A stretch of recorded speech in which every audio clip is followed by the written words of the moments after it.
question I often get asked, how do I know that my symptoms are connected or related to menopause or perimenopause or postmenopause? So, how do I know these symptoms are to do with menopause?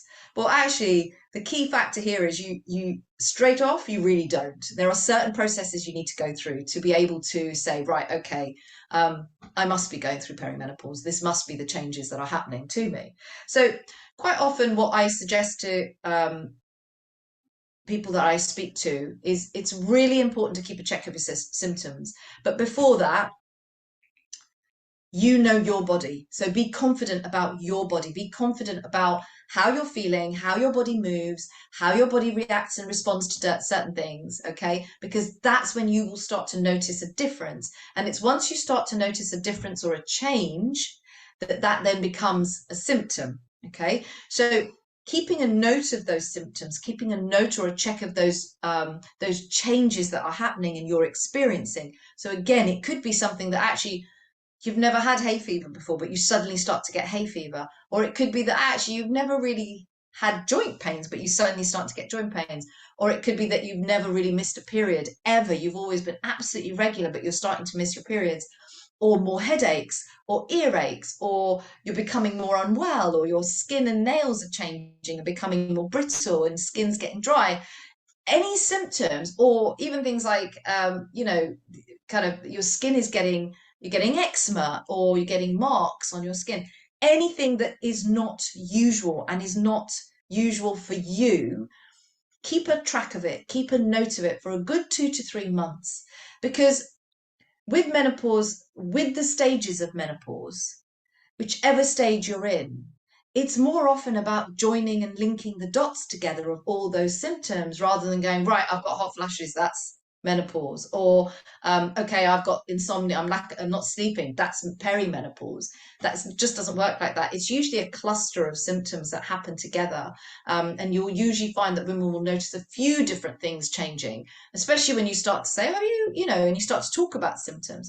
So keep a check of your symptoms, keep a note of your symptoms, monitor them for 2 to 3 months. And then it's really important to go and visit your medical practitioner and have a blood test.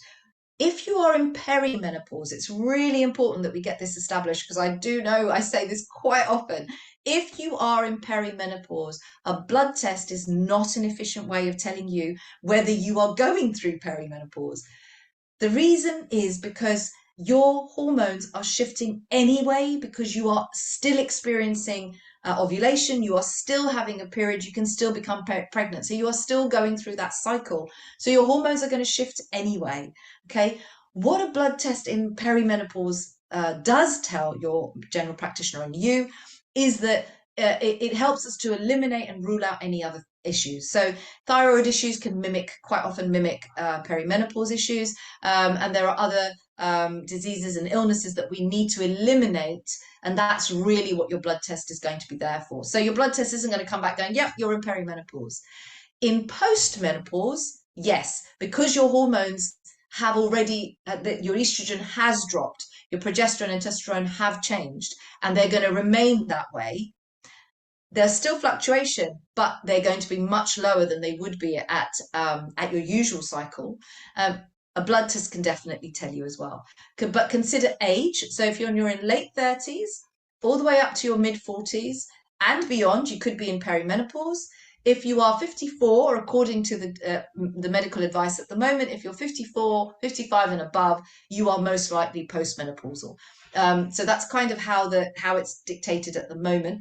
But again, just that thing of your body, be confident in what you know. Don't let anybody tell you, no, of course not, you're way too young, or don't be silly, that's not happening to you. Keep a track of your symptoms, take them seriously, visit your GP, and let them help them to join the dots together so that they can get a whole picture of how your life has changed for you. So if you would like to know a little bit more about what questions to ask your GP when you do go to visit them, I do have a podcast on that. I've done that already. So please do have a listen to the other podcasts that I've got, and that one in particular. You can also visit my website, meeravogle.com, and there's a whole load of resources there for you as well, which are free for you to access.